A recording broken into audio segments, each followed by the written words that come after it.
مولانا طارق مسعود صاحب کا ایک ویڈیو کلپ نظر سے گزرا ہے جو شیعہ سنی نکاح کے حوالے سے ہے۔ اس میں علاوہ دیگر باتوں کے انہوں نے ایک بات یہ کہی ہے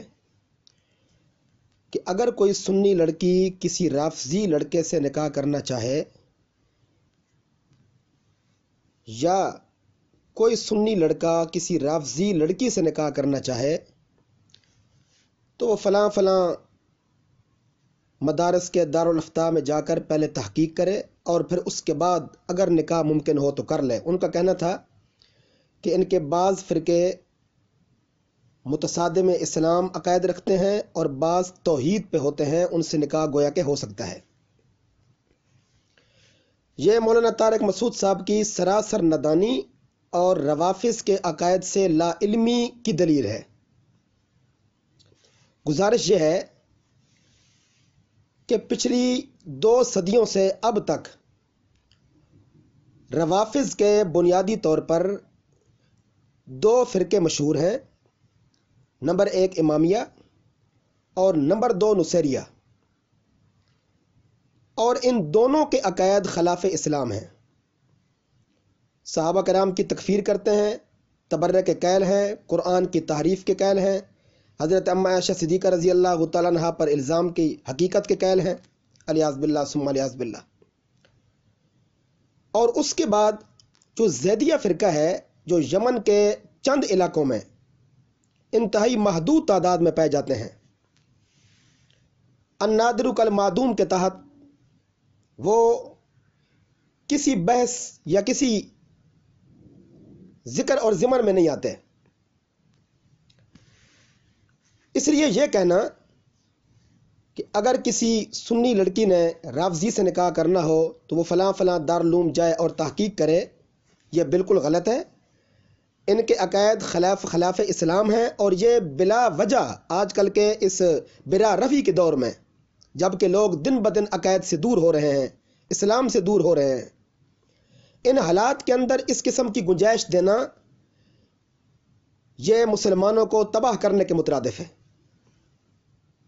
مولانا رشید احمد گنگوہی رحمہ اللہ کا فتویٰ باقیات فتاوی رشیدیہ کے اندر موجود ہے، جو مولانا نور الحسن راشد کاندھلوی دامت برکاتہم العالیہ کی تحقیق اور جستجو سے تیار ہوا ہے، اور اس میں بڑے نادر اور نایاب فتاوی ہیں۔ اس میں صفحہ نمبر 297 کتاب النکاح والطلاق کے اندر حضرت گنگوہی رحمہ اللہ نے بالکل واضح لکھا ہے کہ اس زمانہ کے روافض منکر قطعیات نصوص ہیں، لہذا کافر ہیں۔ شاہ عبدالعزیز رحمہ اللہ کے فتویٰ پر بھی انہوں نے اعتماد کیا، اور اسی طریقے سے فتاوی دارالعلوم دیوبند کے اندر بھی یہ بات ثابت ہے کہ اگر کوئی رافضی جملہ عقائد کفریہ سے برات ظاہر کر دے تو نکاح تو صحیح ہوگا، لیکن رافضیوں کے کسی حال کا کوئی اعتبار نہیں، کیونکہ تقیہ کی آڑ غضب ہے، اس لیے اہل سنت کو ان سے علیحدہ ہی رہنا چاہیے۔ یہ فتاوی دارالعلوم دیوبند کی جلد نمبر 7 کے صفحہ نمبر 328 پر یہ فتویٰ موجود ہے۔ اور بالفرض کوئی محقق عالم یا کوئی مفتی تمام تر تقابلی مطالعہ کے بعد بھی ان کی تکفیر کا قائل نہ ہو تو بھی ان کے ساتھ نکاح جائز نہیں ہے۔ اس کا ثبوت حضرت مولانا مفتی محمد کفایت اللہ دہلوی رحمہ اللہ کے کفایت المفتی کے اندر موجود ہے۔ مفتی صاحب رحمہ اللہ نے لکھا ہے کہ بالفرض کوئی رافضی غالی اور تبرعی نہ ہو اور وہ عقائد کفریت سے برات کرتا ہو، مگر پھر بھی اختلاف عقائد زوجین کی وجہ سے بسا اوقات آپس میں رنجش اور منافرت رہتی ہے، اس لیے مناسب نہیں کہ لڑکی کو ہمیشہ کے لیے عذاب کے اندر مبتلا کر دیا جائے۔ تو جن لوگوں کا روافض کے مذہب کا گہرا مطالعہ ہے، علامہ ابن تیمیہ رحمہ اللہ، ان سے پہلے امام شابی رحمہ اللہ، بر صغیر کے اندر خاندان شاہ ولی اللہ رحمہم اللہ، حضرت مجدد الفسانی، مولانا قاضی ثناء اللہ پانی پتی، مولانا محمد قاسم نانوتوی، مولانا رشید احمد گنگوہی، مولانا حیدر علی فیض آبادی، امام اہل سنت علامہ عبدالشکور لکھنوی، مولانا عبدالستار توسوی، علامہ خالد محمود، سید نور الحسن شاہ صاحب بخاری، علامہ دوست محمد قریشی اور مولانا قاضی مظہر حسین رحمہ اللہ، یہ کوئی معمولی لوگ تھے؟ ان کی پوری زندگیاں اسی جستجو اور تحقیق میں گزری ہیں۔ لہذا جو بندہ اس قسم کی بات کرتا ہے وہ محض ویڈیو بنانے کے شوق میں اہل سنت کے عقائد کی بے خونی کر رہا ہے،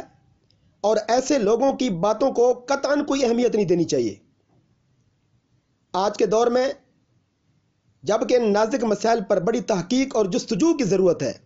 اور پھونک پھونک کر قدم رکھنے کی ضرورت ہے، ان حالات کے اندر